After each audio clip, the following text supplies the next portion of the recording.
SPRS class के YouTube channel में आप सभी का स्वागत है। आज की क्लास में हम बहुत ही मोस्ट चैप्टर या आपका समय और कार्य के अंतर्गत जो आपका पुरुष स्त्रियां होती हैं या गाय भैंस पुरुष बच्चे इस प्रकार के सवाल अक्सर परीक्षा में पूछते हैं। उस प्रकार के प्रश्न को आज हम देखेंगे और आशा करेंगे ज़रूर आज के बाद ये सवाल आप में से किसी का गलत नहीं होगा, सबको आ जाएगा। तो क्लास शुरू करते हैं। पूर्व में आप वीडियो को लाइक करें, शेयर करें और अभी तक चैनल को सब्सक्राइब नहीं किए तो सब्सक्राइब अवश्य करें। आगे देखते हैं ये आपका समय और कार्य। समय कार्य चैप्टर के अंतर्गत आज आपका एक तीसरा दिन है। यानी 3 प्रकार, जो इसके पूर्व में हम 2 प्रकार के प्रश्नों को हल करना बता चुके हैं। आप चाहें तो आई बटन में चेक करके उसे आप देख सकते हैं। तो ये आपका सामने एक प्रश्न है, 12 गायें या 8 भैंसें एक चारागाह को घास को 10 दिन में चर सकते हैं। तो 3 गायें और 3 भैंसें उसी घास को चरने में कितने समय लेंगी, इस प्रकार का सवाल आ जाता है। तो हम क्या करेंगे, कैसे करेंगे। यहाँ सर्वप्रथम हम गाय लिखा हुआ है और यहाँ भैंसें लिखा हुआ है। यहाँ उसको हम बराबर कर लेंगे। जैसे कहा जाए 12 गाय ये बराबर हम 8 भैंस लिख सकते हैं। क्यों लिख सकते हैं, यहाँ ध्यान दीजिए, 12 गाय या 8 भैंस एक चारागाह को 10 दिन में चर सकते हैं। इसका मतलब हुआ कि 12 गाय बराबर 8 भैंस, या 12 गाय चरेंगी या 8 भैंस चरेंगी, उस मैदान को 10 दिन में चर सकती हैं। तो हम लिख सकते हैं 12 गाय बराबर 8 भैंसें। अब इसको हम आगे के नियम के अनुसार एक गाय तो ये आपका हो जाएगा 8/12। यहाँ अब इसे हम ध्यान देंगे, दूसरी पंक्ति में जो दिया हुआ है 3 गाय और 3 भैंसें, तो इस 3 गाय को हम पहले भैंस में बदल देंगे और फिर यहाँ पर 3 भैंसों को जोड़ देंगे।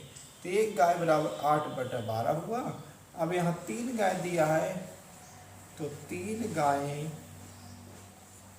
बराबर हम यहाँ हो जाएगा 8/12 गुणे 3। इसे हम भी कर लेंगे 3 चौके 12 और 4 दूनी 8 बराबर 2 भैंस।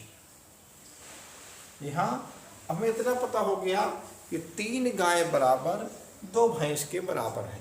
अब यहाँ हम लिखा हुआ है 3 गाय और 3 भैंस। जी हाँ, आपके सामने सवाल है 3 गायें और 3 भैंसें। अब आप यहाँ हम 3 गाय को बदल चुके हैं 2 भैंस के बराबर। तो यहाँ हम कुल गाय जब लिखेंगे 3 गाय के स्थान पर हम क्या लिख सकते हैं, 2 भैंस। और यानी जुड़ रहा है, इसे प्लस कर देंगे 3 भैंस। और ये आपका इधर 3 गाय और 2 भैंस हो गया, इधर आपका 3 भैंस के और लिखा हुआ है। तो 3 और ये आपका 2 हो गया 5 भैंस। यहाँ हम कितना फिर रिपीट करेंगे। सर्वप्रथम ये जो यहाँ लिखा हुआ है या ये बराबर की तुलना करते हैं, 12 गाय बराबर 8 भैंसें, एक गाय बराबर आपका 8/12 हो गया और 3 गाय को बराबर हो जाएगा 8/12 गुणे 3। इसे हम व्यक्त कर लेंगे तो आपका ये काटने पर 2 भैंस आ गए। अब दूसरी पंक्ति में देखते हैं हम 3 गाय और 3 भैंस लिखा हुआ है। तो 3 गाय और 3 भैंस, 3 गाय को भी हम बदल चुके हैं, 2 भैंस के बराबर आ गया है। तो इस बराबर आपका हो गया 2 भैंस और 3 भैंस आपका और लिखा हुआ है। इसको हमने जोड़ दिया तो कुल भैंस हमारे पास हो गई 5 भैंस। अब आप जानते हैं कि यहाँ पर 8 भैंसें 10 दिन में चढ़ती हैं।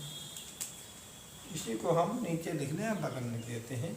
यहाँ पर ध्यान दें, अब हमें केवल भैंस से मतलब रखना है। 8 भैंस किसी चारागाह को चरती है 10 दिन में। 8 भैंस किसी चारागाह को चरती है 10 दिन में। अब आप सपोज करोगे अगर एक भैंस अकेले चरेगी तो उस चारागाह को कितने दिन में चरेगी, निश्चित है ज़्यादा समय लगेगा, क्योंकि ये समय और कार्य में आपका विलोमानुपात होता है। जब यहाँ संख्या कम हो जाती है तो दिनों की संख्या अधिक हो जाएगी, जब व्यक्तियों या मजदूरों की संख्या अधिक हो जाएगी तो दिनों की संख्या कम हो जाएगी। तो यहाँ एक भैंस यानी कम हो रही है, इधर ज़्यादा हो जाएगा यानी आपका 10 गुणे 8 दिन हो जाएगा। एक भैंस अकेले चलेगी तो ज़्यादा दिन तक चलेगी, या मान लो कोई खाद्य सामग्री है, कोई अकेले व्यक्ति खाएगा तो ज़्यादा दिन तक खाएगा। कोई मजदूर है, काम करता है, अगर वो अकेले काम करेगा तो काम ज़्यादा समय लगेगा। अब आपको इसके बाद निकालना है 3 गाय और 3 भैंस का हम सम्मिलित यहाँ निकाल चुके हैं 5 भैंस के बराबर। 5 भैंस बराबर क्या है? 2 भैंस और 3 भैंस, यानी 3 गाय और 3 भैंसों का कुल हम सम्मिलित यहाँ बना चुके हैं 5 भैंस। अब आपको यहाँ लिखना है कि 5 भैंस उस चारागाह को कितने दिन में चरेंगी। तो यहाँ पर आप क्या लिखेंगे, जब एक था तो आपका ज़्यादा हो गया है, अब यहाँ ज़्यादा भैंस आ गई हैं, ज़्यादा मजदूर आ गए हैं, तो समय आपको जल्दी लगेगा, यानी आपका ये बटा 5 हो जाएगा। इसे हम काट लेंगे, 5 एकम 5 आपका हो जाएगा 5, 5 दूनी आपका 10 हो गया और 8 दूनी आपका 16 हो जाएगा। कितना हो जाएगा? 8 दूनी 16 दिन आपको हो जाएगा। यहाँ आपका सवाल है कि इसमें आपको कितने दिन लगेंगे, तो इसमें आपका कुल आपका 16 दिन लगेंगे। यहाँ या तो यहाँ पर जब इतना लग जाए तो इसको आपको जैसे पीछे बताया था, आप M1 D1 से भी हम इसे हल कर सकते हैं, M2 D2 ऐसे भी, या तो इस प्रकार हल कर लेंगे। यदि ऐसा हल करेंगे तो आपका M1 हो गया आपका 8, D1 हो गया आपका 10 बराबर M2 हो गया आपका 5 और D2 आपको ज्ञात करना है।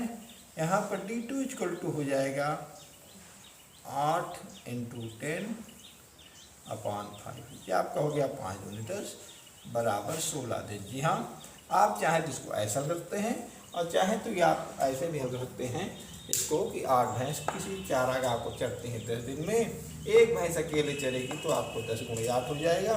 अब 5 भैंस चरेगी तो जल्दी आपको चर लेंगी, 10 गुणे 8/5 हो जाएगा। अब यहाँ पर हम इसको हम करें या तो पुराना तरीका जो पिछली वीडियो में आपको बता चुका है डे फर्स्ट में फर्स्ट टाइप में, तो यहाँ पर इस प्रकार भी आप हल करेंगे तो भी आपको आ जाएगा 16 दिन।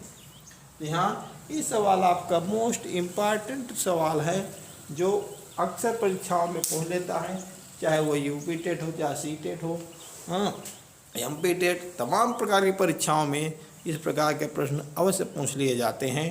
तो हम गड़बड़ नहीं करेंगे आज के बाद। आई होप आप सभी को ये प्रश्न समझ में आ गया होगा और कभी आपकी परीक्षा में आ जाएगा तो इसे आप हल कर लेंगे। तो आप सभी लोग देखते रहिए, वीडियो आपको लाभप्रद हो या किसी प्रकार की आपको किस टाइप वीडियो चाहिए उसके लिए आप कमेंट पर जरूर लिखें। Thank you for watching this video.